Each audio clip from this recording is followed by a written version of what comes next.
Hello and welcome to the JackCast, the Swansea City podcast. You may be wondering why we are bringing you this podcast, considering there is no football. There hasn't been any football for a while, and there will not be any football for what seems like a very, very long time. Well, the good news is that we are here to break that drought. We are bringing you your football fix in the form of an extremely nostalgic post. Our plan for the coming weeks, possibly months, is to look back at days gone by, former Swansea City eras, and reminisce and also kind of digress and dread as we look back through some extremely memorable, some very, very good periods in our history, and some periods that we would like to forget. Tonight, we are going to start off with the era that I started watching the Swans. But before we get into that, we're going to start off just by talking about what is on everybody's minds at the moment. It is the coronavirus. Steve, it seems stupid to discuss football at a time like this when, you know, people are falling ill and dying across the world. But the truth is, the football is important as well to a lot of people. It's not a matter of life and death, regardless of what Bill Shankly famously said. But it's still something that matters to a lot of us. It's something that a lot of us are missing. How long do you think it's going to be, or it could be, until we actually get football back in our lives? I mean, first of all, as you say, football doesn't seem very important right now. Obviously, it will return at some point. I think the main reason we're doing the podcast at the moment is because I think obviously that life is so serious for so many people at the moment. I think it's important that we have some sort of a distraction, really, isn't it? And if this podcast can, distract you for, I don't know, an hour or however long it ends up being this evening, then that's a good thing, because we all need our distractions, and football has always been a great distraction, for so many. So that's what we'll try and do for everybody on this episode. When will football come back? It's impossible to say, isn't it? I mean, I think it's going to be a good few months, if we're being honest. How this gets resolved, I think I've said this to a few people really, since it's going to be a war between the various federations, I think, over what to do next, really, isn't it? Depending on what and when we can resume. I think everyone's going to have to make some sort of sacrifice here, because it's very difficult to fit everything in. But I think we're looking at 6 months at least, if I'm honest with you. From a Swans point of view, it's probably not great. I mean, if you look at obviously we need to sell people. That's no secret. Nobody's going to buy any of our players while this whole outbreak is going on and there's no football being played. And you're looking at someone like Andre Ayew, whose contract expires in just over a year's time. His value is going to decrease considerably. Now we might not even get a fee from him in the end. So, I know obviously lives and everything are the most important thing, but it is going to cause us issues as well. There's no two ways about that, really, as they get to. I mean, it's going to cause issues for so many clubs, isn't it? But how do you see things at the moment? I know it's very difficult to say, but for me, we can't abandon the season. I mean, we've gone so far. There's only 10 games left for a lot of sides. I think it would be crazy, really, to do that, because, I mean, if you abandon the season and then you maybe started another one, could easily be in a similar situation if the whole coronavirus hasn't been, completely eradicated by that time, and then you could end up wiping another season off. For me, the most important thing is that when football does resume, that this season is played out, and then whatever consequences or shortened seasons are played out in the season after, really, from my point of view. I agree with you. A lot of pundits have come out and said that, let's just call off this season. Let's start from scratch when this is all over, etc.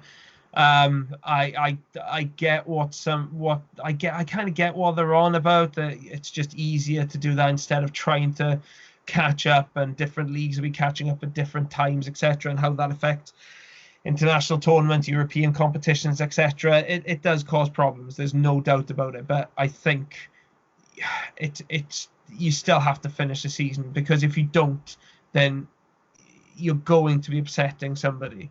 Somebody is going to absolutely kick off. You're either going to be relegating a team who will say, well, hang on, you can't relegate us when a season hasn't finished yet, or you're going to be, promoting a team, and then another team stays down when they'll say, well, hang on, we've still got another 10 games to play. We were confident of going up, and you're denying us that chance. Well, that's not right.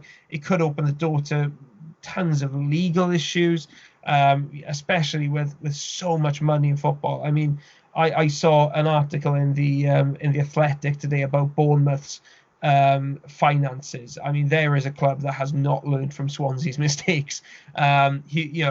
Relegation could be massively damaging for them because they're so reliant on Premier League TV money. They'd have a similar crash, you'd imagine, to what we had, even though they've probably got a bit more money. Their owner probably has a bit more money than ours does, but they'd still suffer a heck of a crash. I mean, if they were relegated without completing the season when it's so tight, as things stand, I mean, they'd kick off. They'd take it through the courts. It could be a very long and drawn-out process. I don't think that's the kind of thing that anybody would actually want. It would be so messy that I think we're just better off saying, listen, let's leave the coronavirus to run its course. Let's, concentrate on that. But when it comes back, we have to finish the season. I really don't think there's another option, if I'm being honest. One question, Steve. I mean, one suggestion has been made when kind of we're just beyond the peak with coronavirus, whenever that may be, and things are starting to get better. Is there an argument for playing games behind closed doors? So the matches get played, but you don't get tens of thousands of fans congregating in one place and possibly kicking off another spread of the disease. So a lot of people are against that, saying football without fans is nothing. But surely, if we are serious about getting the season completed, that has to be considered, doesn't it? I think it has to be a last resort, if I'm honest with you, because we saw scenes of other games in Europe being played behind closed doors, and you had fans congregating outside the ground anyway, didn't you? I know, obviously, with the recent announcement now of lockdown, that would be illegal, but at the same time, if thousands turn up outside grounds, let's use Liverpool as an example. Obviously, it's an open secret they're going to win the league.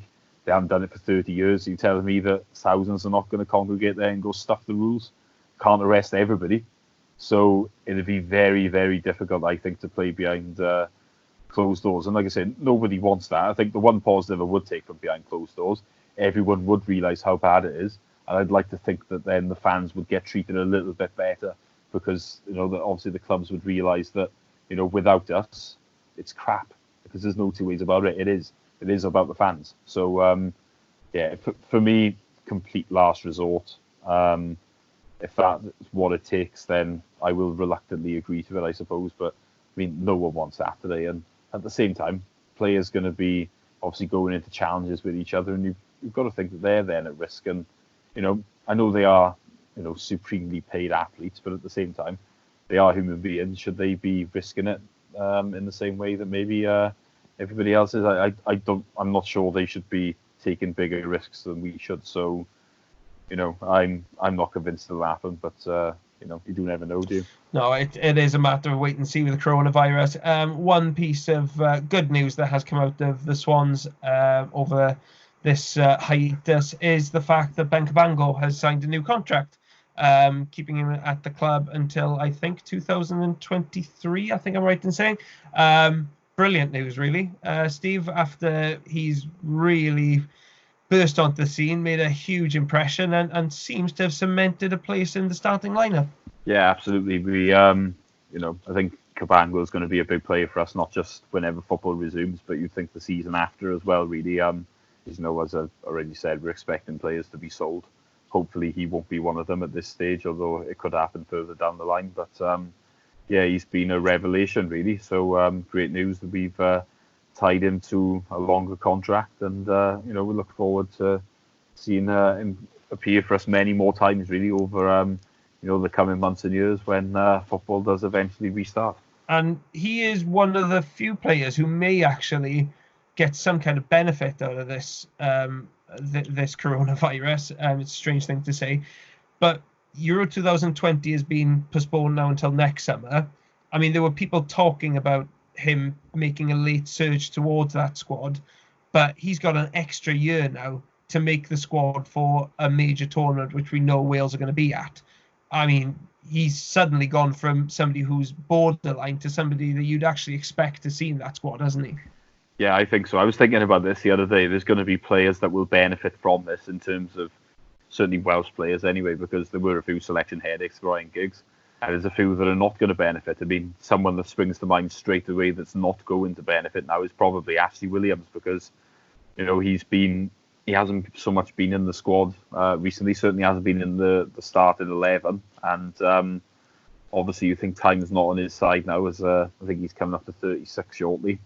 So he's done quite well for Bristol City this year, but another year down the line might just rule him out of the tournament, I think, and that means someone else could get in then. It could be Cabango. I mean, as you say, Joe Allen is another one really who's benefited. He's picked up on serious injury, I know, but he's done it the week before footballers ended up being suspended. So if there's ever a time to, have an issue like that, then it's probably now. But, he will now, obviously, if he's fit, will almost certainly go, which is that's definitely good news from a Welsh point of view. But I think Cabango could well benefit from this. I mean, like I said, he won't be the only one either, because that year down the line might change things. And you look at someone like Nico Williams, the Liverpool reserve right back. I think he could be massively in contention now a year down the line. And you could even look at Connor Roberts, who's not been playing for the Swans.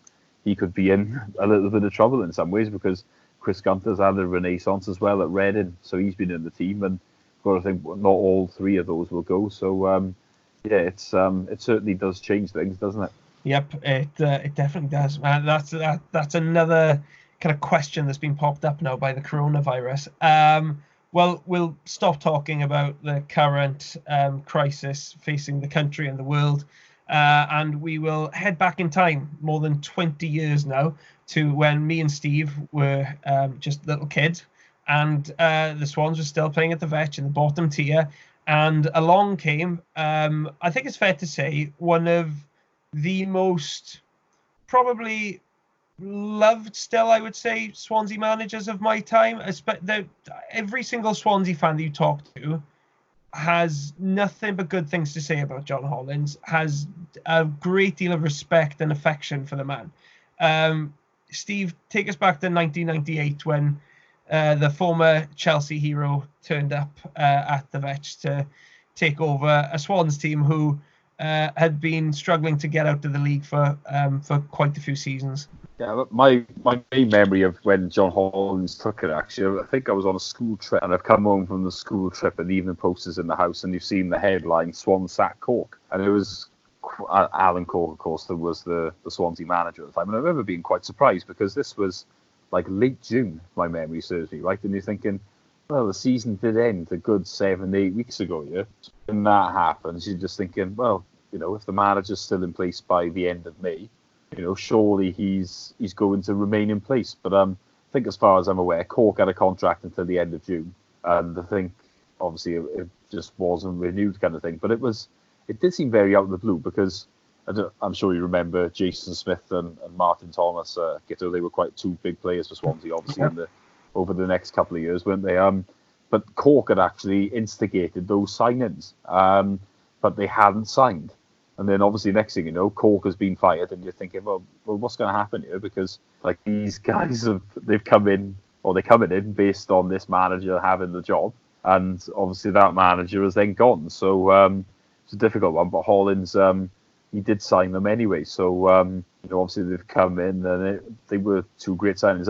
I would like to say about Alan Cork, actually, Jack Cork's father, of course. Not a great manager, probably not right for us. However, I will give him a degree of credit, because in the transfer market, he was actually quite good. If you look at it, obviously Smith and Bound, he does have to take credit for those. I think, I say Smith and Thomas, but obviously Matthew Bound was one of his signings. Julian Alsop was one of his signings. He was, a good player for us over a period of time. Nick Cusack, of course, was one of his signings. So there were a few good players there that he brought into us, in all fairness. And, I think Hollins certainly benefited from that. I mean, we were talking off air, weren't we, Guto? I mean, the first season of John Hollins, you weren't actually going to the Swans at that stage, really. It was a year after you started going. Yeah, I didn't even know the Swans existed back then. I was, about 7 or 8, something like that. So I have no idea how he did in his first season. I'll be honest, I haven't even researched it for this pod. I will give you chapter and verse. Oh, Okay, I remember we played Exeter on the opening day, and this is a memorable game for me because it was actually my first game on the North Bank. So we won 2-0. I think Martin Thomas scored in his debut, and I think then we had a penalty from Steve Watkins, so we won 2-0, as I say. It was a bitty sort of start to the season. I remember one game with Southend where they had 2 players sent off. We ended up winning 3-1 in the end. I'm sure when it comes to the Brian Flynn era, we will talk about Southend and red cards again because, yes, there is an infamous game that will definitely get mentioned there. Still gives me the shivers now. Then we played Cardiff in the November at home. Turned out to be the last derby at the Vetch, actually. We didn't know at the time. A big day for me because I was actually the Swans mascot on this day. So that stands out for me. So obviously got to meet the players, everything like that, tour of the Vetch. And then the game starts. John Williams, the flying postman, is playing for Cardiff. He scores early on. And then, if we're modest, Cardiff battered us after that in the first half. But the legendary Roger Freestone had a stormer of a game, kept us at 1-0. And then in the second half, I can't quite believe that Aidan knew how Stephen started this game, but he did. And Julian also come on for him, and that turned the game. I think it was his flick on that Martin Thomas ran onto, and he scored to equalise. And then late on, bit of a goal mouth scramble from a corner. I think it was like 88 minutes or something, and Matthew Bounds smashed in the winner. So that was the first time I ever saw us beat Cardiff as well. So that's a special one, and obviously it was the last one at the Vetch as well, wasn't it? So as you say, I mean, you weren't going at that time, but would you say it's like a regret you never saw a Swans Cardiff game at the Vetch? Oh yeah, I mean, you see the clips and stuff, and you see the limbs and you hear the noise and stuff. You know, the football rarely looks good, but you're thinking, man, they must have been some pretty nasty nights. And there we go. There's a famous pub quiz question for you. Who was mascot the last time? The last South Wales derby ever held the Vetch, and you can say it was Stephen Carroll, obviously. Then so rest of that season, Steve, any other memories beyond beating Cardiff? There's a big one actually. Do you remember? You must have heard about us playing West Ham then in the FA Cup. Do you know much about that? Actually, I lie when I say I didn't. Well, I guess I subconsciously knew the Swansea had a team before that because I was actually on a train. I have a memory of being on a train up to London as a kid on the day that Swansea were playing against West Ham. And seeing like fans and stuff like that. I remember that, and then obviously afterwards hearing I don't know if it was the day afterwards or something or what, but I heard that we'd actually beaten West Ham, which was like, oh, that's quite a shock for a kid that didn't know there was football outside the Premier League at that point. So yeah, I mean the cup run. I mean we haven't had many cup runs in our history really as good as that one. So for that one's quite legendary, really, isn't it? Oh yeah, definitely is. I mean, we seem to keep drawing the clubs where the fans seem to like a scrap. I mean, we had Millwall in the first round, and we dumped them out 3-0 on a Friday night. I remember that was quite comfortable. And then we played Stoke in the second round. They were top of League One at the time, so it was the hardest team we could draw. And if we're being honest, they actually battered us really.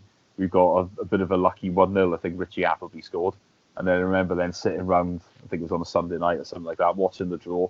So it's the first time we've been in the third round since I've been following us, so really excited. West Ham come out away, and they're just like ecstatic at that, because obviously we all want to draw the Prem teams. I remember my dad being a bit like, oh, West Ham got this bit of a reputation, but I think I said to him, well, come on now, it's West Ham, we've got to go. And so luckily we did go. It's a shame Matt isn't with us, actually, because this is something that stands out for me. His dad was the first person to buy tickets for the away game, and his dad was on the front of the Evening Post with the tickets. Yeah. So that's quite a good memory. It's a shame he's not on here, because that was I remember that quite well. So then obviously the game comes. I was actually quite ill on the day of the game. I'd woke up, I was feeling really rough. The old man flu is what I thought it was, but I've still gone to the game. I remember I couldn't really join in with any of the chanting or anything like that, because I was really struggling. Main memory of that day would be Stuart Roberts giving Julian Dix a torrid time. He just could not live with his pace, and it was a day that he came of age, really. And I think it was 0-0 at the break. We'd played quite well. We were more than holding our own, to be fair. And then, Roberts, I think early in the second half, he skinned Dix as he'd done all day. He's put the ball in. Jason Smith has headed it in right in front of 3,500 Swans fans. You can imagine the place has gone absolutely ballistic. We're thinking, we're on the cusp here of a massive upset. What a day this is going to be. And then late on, Julian Dix is about 25 yards out. He's taken a pot shot, really. And it's squirmed under Roger Freestone. It was a mistake. There's no two ways about it, really, from Roger. It's quite interesting. When I interviewed him, it was a good few years ago now, but he'd actually injured his wrist in training a few days before, but he wouldn't dare say anything because he was so desperate to play, basically. So, unfortunately, that cost us the win up there. But, it doesn't matter because we pulled them back to the Vetch, and then we had one of those great Vetch nights that, I know there were so many down the years, but for my era, obviously, there weren't that many. So that's a really special one where there's actually highlights of this on YouTube. I think I might post them in the next couple of days. I think that everyone should, if they're missing football, it's something well worth watching. There's about 20 minutes on there. And, of course, we ended up winning on the night with Martin Thomas scoring the all-important goal. And, it was one of those great nights, really, that, everybody remembers. You can, with the camera, the Vetch being above the North Bank as well, it's obviously the crowd always seems that little bit louder, and you can, you can sort of just cut that atmosphere, and there's something special about it. I'm not sure have you seen those highlights, Guto? I mean, if you haven't, then that's definitely an evening viewing for you, I would say. I've seen the winning goal, but I haven't seen the highlights that you're talking about, like the 20-minute ones. I'll need to see those. Yeah, no, it's that's well worth watching, I would say. But after that, we played Derby. To be fair, we could have knocked them out as well. We played quite well against them. I think we were more than worth a replay. We had a couple of chances.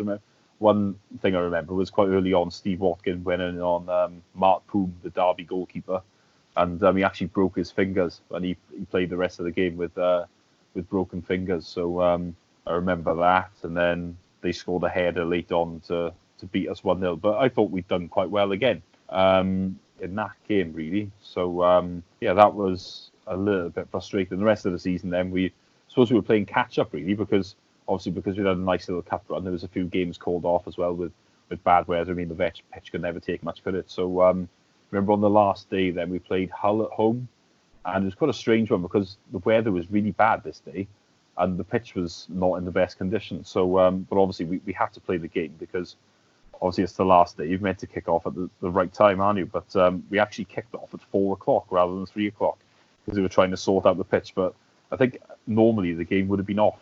But I know Hull obviously had their summer holidays to come up because they would, they weren't involved in anything. And eventually the game was on.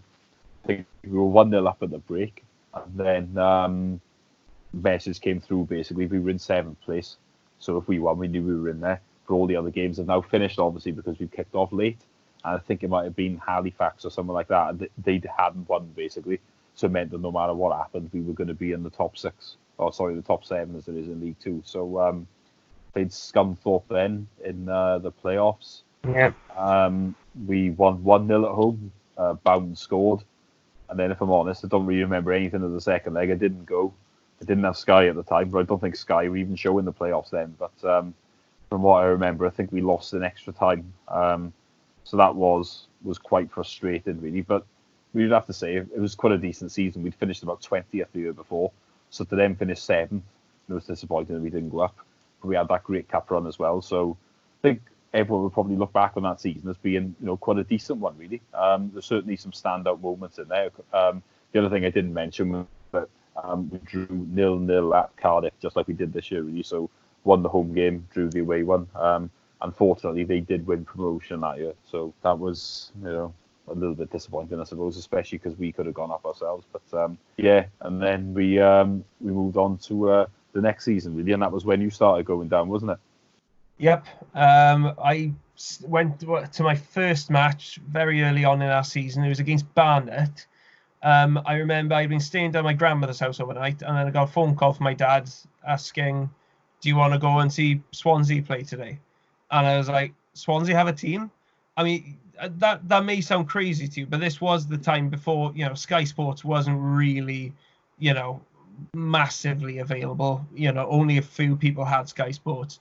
Um, you had Soccer Sunday, but attention to anything that went on outside the Premier League was pretty limited. And I was a kid at a time when Manchester United were just dominating the football world, absolutely dominating, and everybody supported Man United, absolutely everybody supported Man United, and I started supporting Man United. My dad found out about this and clearly thought that I was on the wrong path in life and thought, right, I've got to get him on the straight and narrow. So took me down to watch the Swans against Barnet. I think we'd started the season pretty well up until that point, so he probably thought, oh, this is a good time to get a little 8-year-old. I'll be 9. I've just turned 9 at that stage. Interested in football, and I went down, and I remember I think it was a decent game, but it was 1-1 I think at half time. I was in the centre stand or family stand, one of them, and my dad could see that I was a bit bored half time, so he was like, "Okay, come on, I'll go buy you a Coke." And it's just weird the kind of things you remember from your first game. But we went down and got a Coke in a plastic cup, but it had the Chelsea badge on the side of it, so it must have been some kind of like free handout or something from Chelsea that John Hollins would have probably called in a few favours at his old club and said, "Listen, we're struggling for a bit of cash. What can you give us?" And gave us these plastic beer cups. But yeah, walked up. Second half had already kicked off. Walking down one of the Vetch's many narrow corridors, and next thing, Cyril the Swan came towards me. And when you're a tiny little 9-year-old kid and you've got an 8-foot swan in front of you, you're kind of in awe. And he stuck out his hand. I shook his hand. And next thing, he just took his beak and just plonked it in my Coke. Half the Coke just spilled everywhere. But I was just like, wow. Like I was in awe. And from that moment on, I mean, when an 8-foot swan plonks its beak in your Coke, you're going to be hooked for life, aren't you? So yeah, that was kind of my main memory from that day. I don't remember much of the football, but funnily enough, a few years back, I found the highlights, quite extended highlights for a Division 3 match on YouTube, and some of the goals in that match were absolutely stunning. And one of them, the winning goal, was scored by Darren Curry in the last minute to win it for Barnet, and that goal eventually won the Division 3 Goal of the Season award. So in my first game ever, I witnessed the goal of the season in the entire division. But yeah, those are my memories of my first game. And yeah, it gradually kept going on from there. But then instantly you're just hooked. And I remember actually there were quite a few kids in my class then who went through a similar kind of thing to me, who just started going to watch the Swans at that time because actually we were doing well, because we were competing for promotion. And I think if you chat to a lot of people around our age now, that's the kind of season that they really got involved with watching the Swans. So that a lot of people my age have a lot of really positive memories from that season.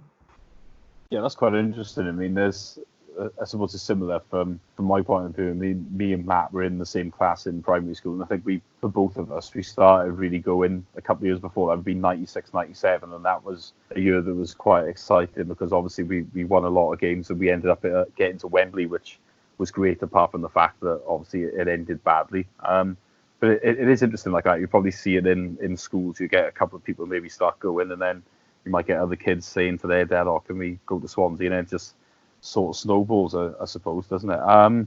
Like you say, you went to that Barnet game. I mean, before that, we had actually had quite a good start to the season, as you say. I remember the first game was Carlisle at home, first home game. Anyway, we lost the first game overall. That was at York.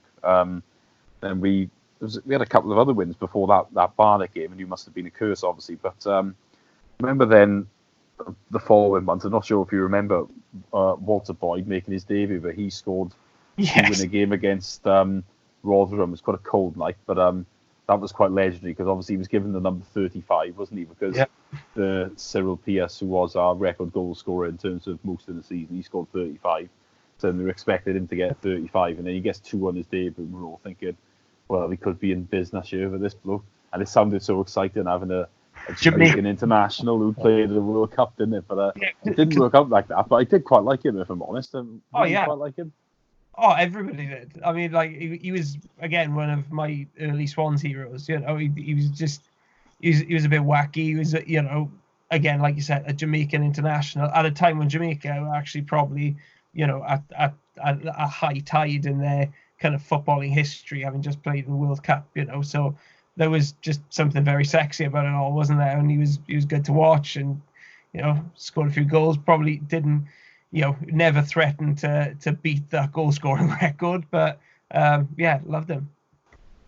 Yeah, I'd agree with that. Really, it was a funny one, wasn't it? Even though he probably flattered to the sea for a lot of his Swansea career. Really, this was actually a season where we set a club record that still stands, and a remarkable one as well. 9 wins in a row in the league, which is extraordinary, really, isn't it? Nine wins there. I did not know that was our record. So, like, we didn't break that under Martinez or anything. We didn't. No, I think remember under Martinez, we were 1 game off. I think equaling the unbeaten record, and Sod's Law, Millwall, and Kenny Jackett would pay to it. I remember. Yeah, but 9 wins in a row. So it started at the end of November. We beat Chester away, then York at home, Colchester at home, Hartlepool away, Brighton at home. Leyton Orient away, Plymouth at home, Peterborough away, Hartlepool at home, before losing at Exeter.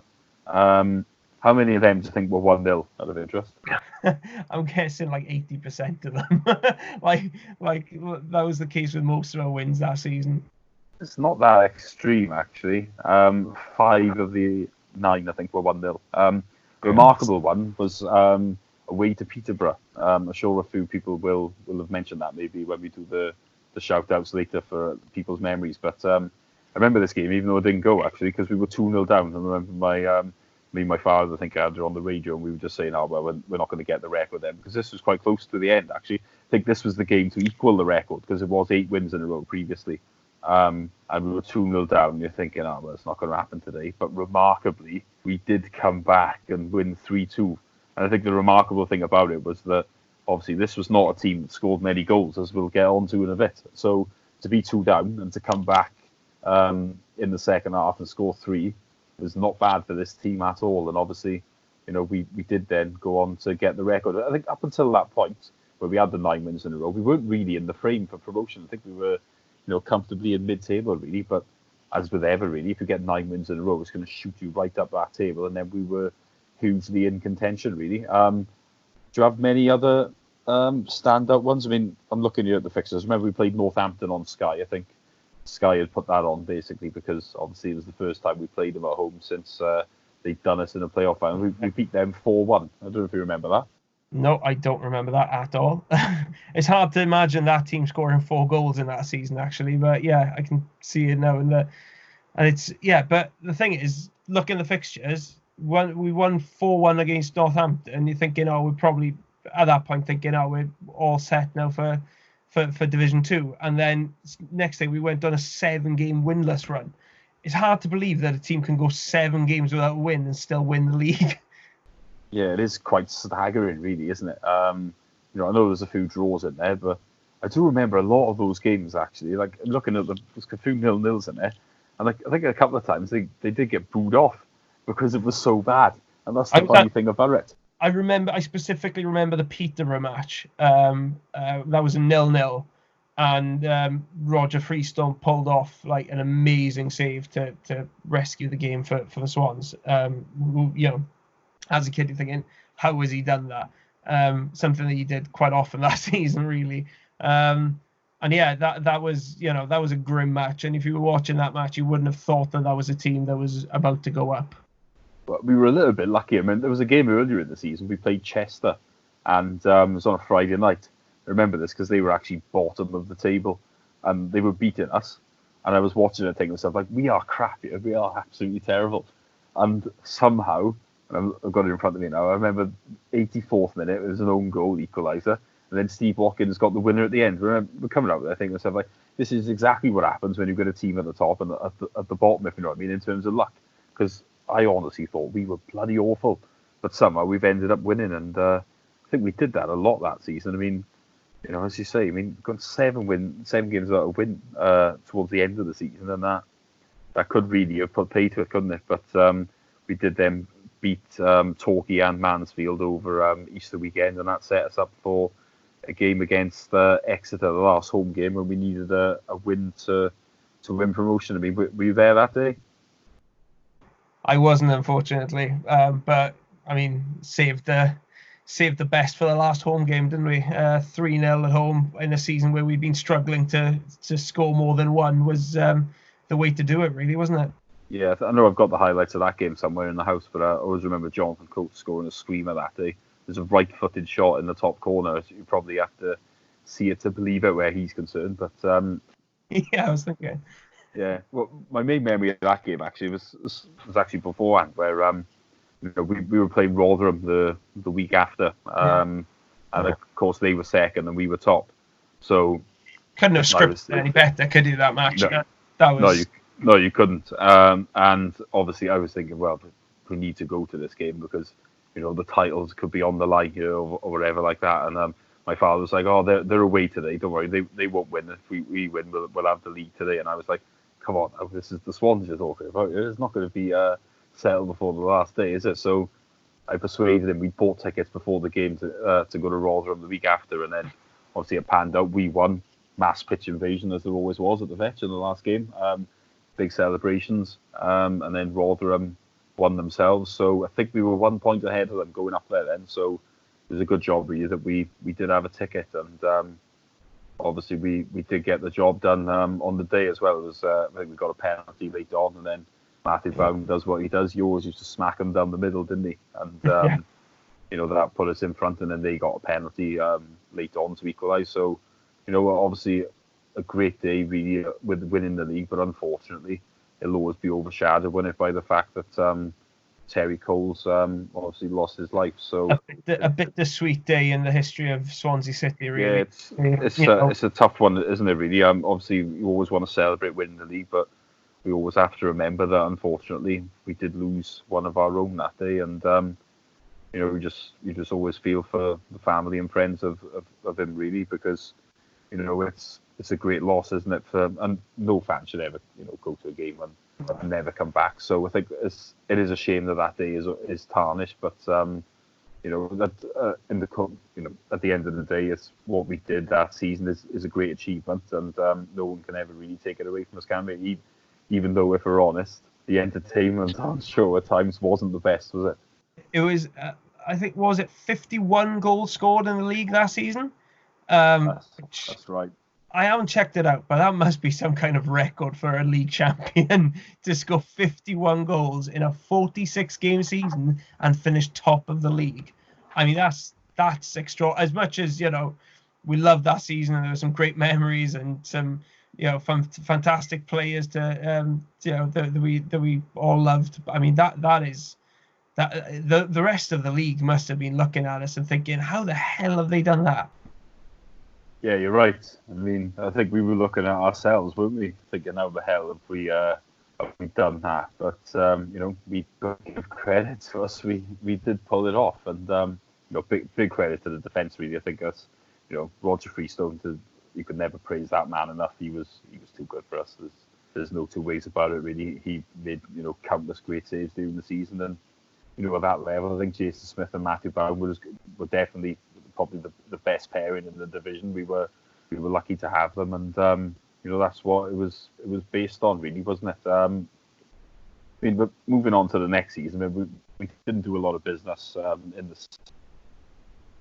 Remember, obviously a little bit later, then Giovanni Savarese and David Romo came in. But I remember one game early that season. Actually, we played Colchester at home, and we actually lost the game. But not sure if you remember this, but they had a player called Lamana Luar, and he scored both goals. Remember, his second one was sublime, and he ended up getting clapped by most of the North Bank, really. I mean, you didn't see that very often, did you? And then it was no surprise that he ended up at Newcastle, I think, within about a month or so of that. But we didn't actually start the season too badly. I mean, we couldn't score early on. I'm sure it would surprise you to know that in the first 3 league games and the first cup game, there was no goal for Swansea. But then after that, we did pick up a little bit. We ended up beating Luton 4-0.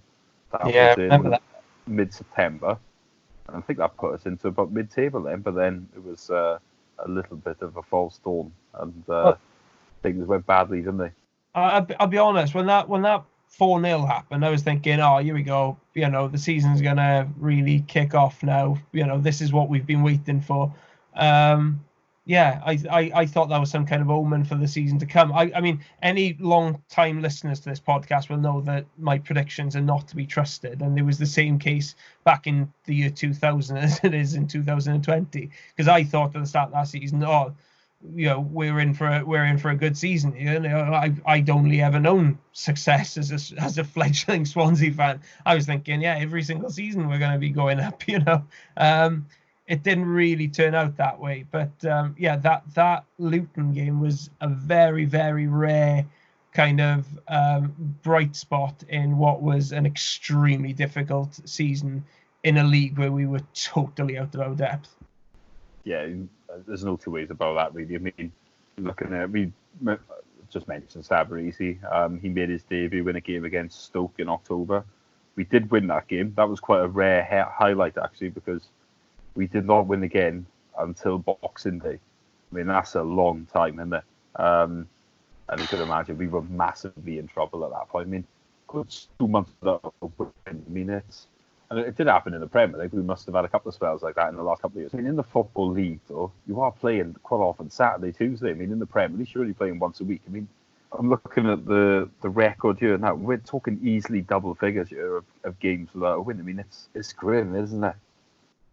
It was 11 league games, 12 if you include an FA Cup match against Bournemouth that we did not win. We picked up 6 points, I think, no, 5 points in draws in that period. I mean, the whole season was what relegated us, but in that period you could tell, it wasn't going to be our season. I think fans really got, lost all faith at that stage. And it is a shame because we did actually have some good players there. Savarese, like you said, was a rare bright spot in that season. He was, he was great to watch, and he still got a bit of the cult hero status from that time. But yeah, there wasn't much fun to be had watching the Swans that season. There were 1 or 2 bright spots, but for the most part, I mean, it was just the weaknesses of the previous season, which weren't exactly exposed in the bottom tier, were fully exposed against a higher caliber of opposition. And it's one of the weird things, the end of the previous season, we'd drawn 1-1 against Rotherham to finish above them and take the championship. The following season, they actually finished second and recorded back-to-back promotions, while we finished second from bottom. It is weird how football can throw up these things, but they went on and pushed on and ran away. Well, just excelled in the third tier, and we did the total opposite and had a bit of a nightmare season really, and went straight back down. Yeah, I remember Rotherham actually signed Mark Robbins, if you remember him. Obviously, he's the Coventry manager now, isn't he? But he was quite a high-profile striker, really, to sign, and I think he scored quite a few goals for them. That obviously didn't do them any harm. I mean, other games here that stand out, I remember we lost 5-3 at Luton, and they were down the bottom with us. Remarkable game, partly because Savarese scored a hat-trick. They were his last goals for Swansea, but not just that. That was the first hat-trick for 8 years.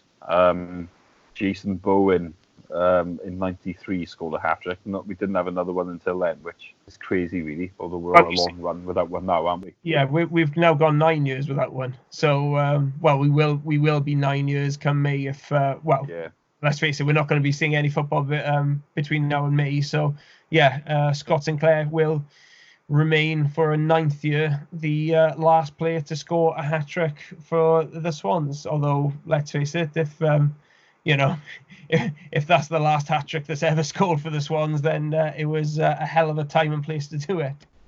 Yeah, that's very true. I mean, we already touched on Stoke. I mean, we beat them at home. Remarkably, we beat them away. Yeah. They were a team that finished in the playoffs. We barely won a game all season, and we've beaten them twice. Now, why can't we do that now? I'm not being funny, because Stoke is a massive bogey for us, and more to the point, I don't like them very much. So it would be wonderful if we could do a number on them. But somehow, a bloody awful Swansea side managed to beat them twice when they're actually far better than us. It's a funny game, isn't it? It is mad. But there is, I mean, last season, there is one standout result which everybody remembers.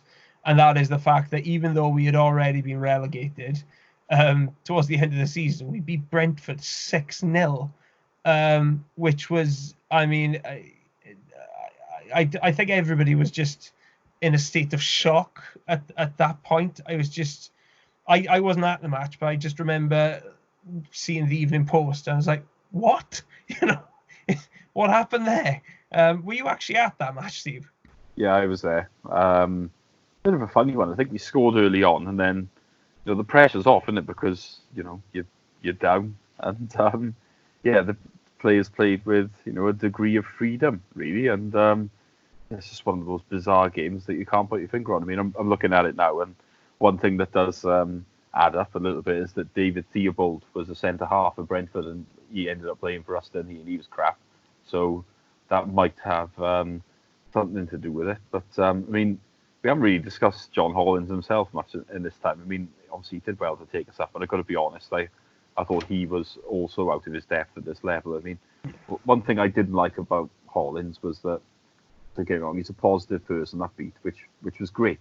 I remember when I was mascot and I met him and everything, he was genuinely a nice guy. He'd make a fuss and all this kind of thing. But then some of his comments in the press were like bordering on delusion of the highest order. I mean, I remember there were 5 games to go when we were about 13 off safety. I think basically every game was a literal must-win. Even you would have been saying it.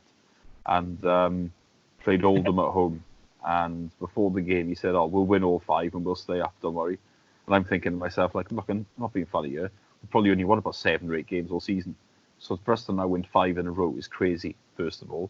But also, when you are 13 points off safety, winning 5 is probably not enough, because you're then relying on the teams that are just above the drop. Obviously, they can't win either. So, yeah, I mean, when you hear stuff like that, it is a little bit frustrating, isn't it? He was a lovely guy, and yeah, like you said, he was extremely positive. But yeah, I mean, like you said, he along with the team was totally out of his depth in the second tier, in the third tier. And if you look back at the previous season, I mean, the clues were all there. I mean, this is a stat that just blew me away, really. When the Swans went up in 2000, we had scored 51 league goals all season, 51 goals in 46 games. The following season, we scored 47, just 4 fewer, and finished second from bottom, which is absolutely, it's mad, really, that you can score 4 fewer goals in a season and finish, what's that, 22 places lower down the table in a superior league, obviously. But it's that's quite crazy. But the reason we went up was because John Hollins was very, very good at marshalling a defence. I mean, we didn't really concede many in the grand scheme of things. Well, we did concede many, but we weren't far from the worst defence in Division 2 when we went down. Goal scoring was our main issue. But the previous season, the Swans conceded just 30 goals. 30 goals in 46 games. That's unbelievable. To put that in context, 4 teams in the entire Football League have conceded fewer than that since John Hollins. Only 1 team in the bottom tier has managed to concede fewer. That was the fantastic Plymouth team under Paul Sturrock a few years after the Swans went up. They are the only team since John Hollins' Swans team to concede fewer than 30 goals in a league campaign. I mean, and most teams don't come close. Yeovil finished top with conceding 65 goals in a season, more than double what we conceded under John Hollins. So, as dull as the football could be at times, and as limited as the goals may have been, he definitely knew how to set up defensively. Yeah, he does deserve credit for that, because to only concede 30 of the season is crazy, really, isn't it? It's it's literally, you're only conceding 2 goals every 3 games, and if you're going to do that, then literally you can just nick 1-0s, can't you? If you can do that, you're going to be at the right end of the league, even if it does bore you to tears. He laid the blueprint for Paulo Sousa, didn't he? Yeah, well, I can't say I'm massively looking forward to get into that podcast, but we will try and lighten the mood when we do, won't we? I mean, obviously we went down by a record margin, didn't we? But I mean, there's a few more obscure players we should probably mention. I mean, we mentioned Savarese, didn't we? I mean, David Romo is another one, and Nicolas Fabiano and Matthias Fashar. They all sound exciting, didn't they? They were really exotic signings at the time. Really, really exotic signings. Especially, these days you do see foreign players in the lower leagues at pretty much every club. But back then, we us going out and getting, a Venezuela. I remember when we signed Savarese, first of all I'd heard from friends like, oh my gosh, he's like Venezuela's captain.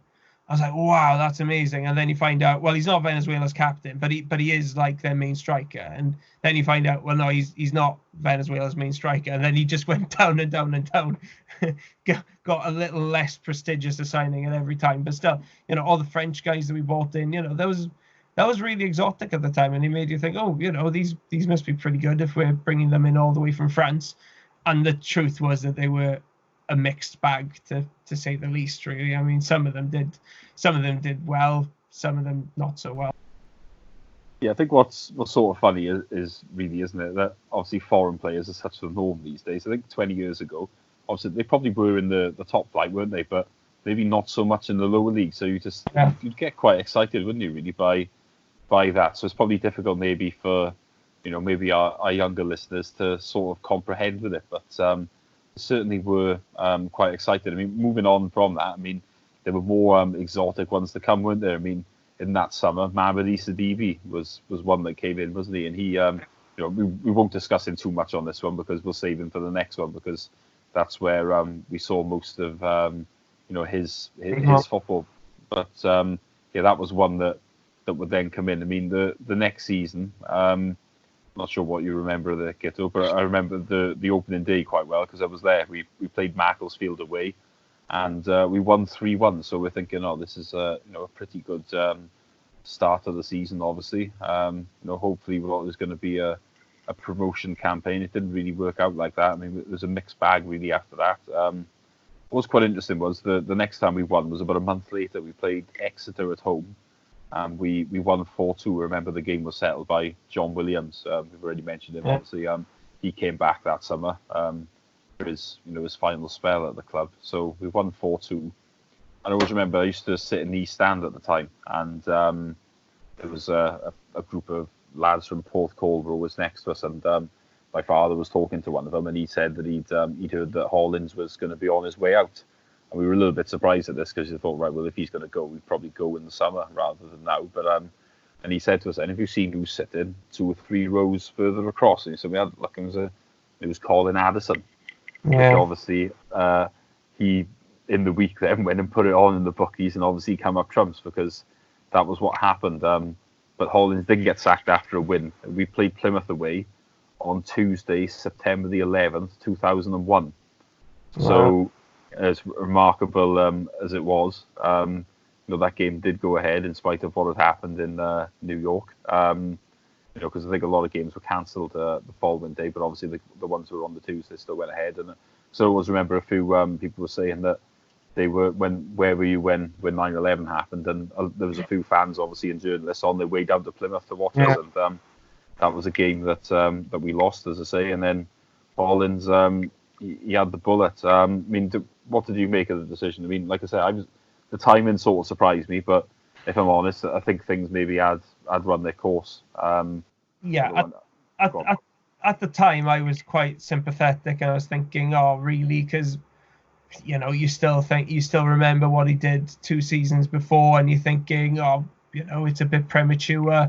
I mean, if you look back at it now, the cold light of day, you'd say that there was a rot there that had set in, and that he probably wasn't the guy to turn it around. But if they were hoping that sacking was going to kickstart the revival and get us going in the right direction again, it just didn't. And truth was, it was a team that had worked out a system 2 years prior, relied very heavily on the best goalkeeper in the league and a very good defence. But it was only going to be able to last so long, and I think we were always then going to struggle to get going again, really, and under Holland. So it probably was the right thing to do, but it didn't get the desired results. Yeah, I'd agree with that, really. I mean, I think obviously there were some good times from the Holland era. He by no means did a bad job overall, but I think it did feel like it's run its course, although obviously things would turn considerably worse over the period after that. But we'll leave that for the next podcast. Should we read out some of the memories now that we've got? We had a few responses, so thanks for everyone. Richard Prothero was first about the Hollands era. He said, Hollands got me hooked on the Swans. He used to walk around the East Stand before kick-off, chatting to the kids. A simple touch, but made me a fan for life. And what have we got? We've got Hugh Mellor. That Hollands team were the masters of the boring 1-0. That's something we've both discussed, of course, tonight. I still recall an evening 0-0 draw home to Cheltenham, having travelled down from Oxon, where I seriously questioned the direction my life was taking. I think we've probably all been there at some point, but big respect there for your commitment, Hugh. And then Gary, No Trash Cougar, has replied to him saying, I don't think I've ever known a team aside from George Graham's Arsenal better at winning that way. If they scored in the first 15 minutes, you were pretty much guaranteed 75 minutes of absolutely nothing else happening. Again, I can't really argue with that. Hugh then responded, it was exactly that. I thought we'd do okay after going up, but then we couldn't score the next season, so we were always going to struggle. Who else has replied? Gary Leach, whatever we say about the Hollands era, we won a title. Yes, the games were tight due to an amazing defence, but we were a very good side at seeing out games. Loved the games v Exeter and Rotherham and the games v West Ham and Derby. John always made time for the fans too, which was nice. Then what have we got? Then Mark has replied, remember him in tears when we lost at Scunthorpe in the playoff semi. I'll never forget that. Scott has said, I had hospitality tickets for a game. Sat next to Richie Appleby pre-game, who was on crutches, no surprise. Hollands came in to speak to the lounge. Mistook me for the mascot, as I had a Swan shirt on, and he didn't. Gutted when he realised that I didn't get a chance to run out with the team. That's a great story, actually. And Gary has said, again, I was up there for the Scunthorpe game, missed out on the scenes as I was kicked out in the first half for flicking the away fans by some Jobsworth officer. Weird listening outside the ground. I'll blame it on the booze, but I learnt my lesson as I've never been kicked out since. That's another cracker, actually. Thank you for that. And we've got Mark's reply to him saying he was also there. He got home at 4 a.m. having to do with the morning shift the next day. That has definitely happened to me once or twice. That's great commitment there, and unfortunately that was probably not worth it on that occasion. But these are the things that we do for Swansea City. Rodri Owen, amazing season with all the 1-0 wins, although beating Peterborough away after being 2-0 down was the highlight. That was, let's get on to something we discussed. The loss of Smith and Jones was the main reason for struggling the year after. Of course, Jason Smith did pick up a nasty injury, and we barely saw him again after that, which was a great shame, really, because he was a great player for us around that time. And the last couple, Charlie Collier, went to my first ever away trip at the age of 14, Barnet, 1-0, Jason Price scored. Got absolutely smashed on the coach up. Old guy called Nev on the coach buying us all a drink in the bar stop. Gave me the away trip bug for life. And then the last one, Chris Evans, the craziness of that 6-0 win over Brentford during the relegation season from Division 2. Also us beating Luton 4-0 at home during the petrol strike. What a waste of petrol rang out from the North Bank. That's another great one there. So thanks a lot for all your responses. I hope you've enjoyed a trip down memory lane tonight, and hopefully it's distracted you from what's going on in the country at the moment. Yeah, thank you very much for joining us. Like I said, we're just going to be bringing you a series of these nostalgic podcasts now to take trips down memory lane, take people's minds off the coronavirus. unfortunately, those of you who know your Swansea history will know that it gets worse from this point before it gets better. So we're going to move on now to the post-Hollins era and the struggle really to rescue the club, and of course the most spectacular relegation decider that any Swansea fan will ever remember. Thank you very much for joining us. Thank you very much for all your answers. Until next time, thank you very much for listening.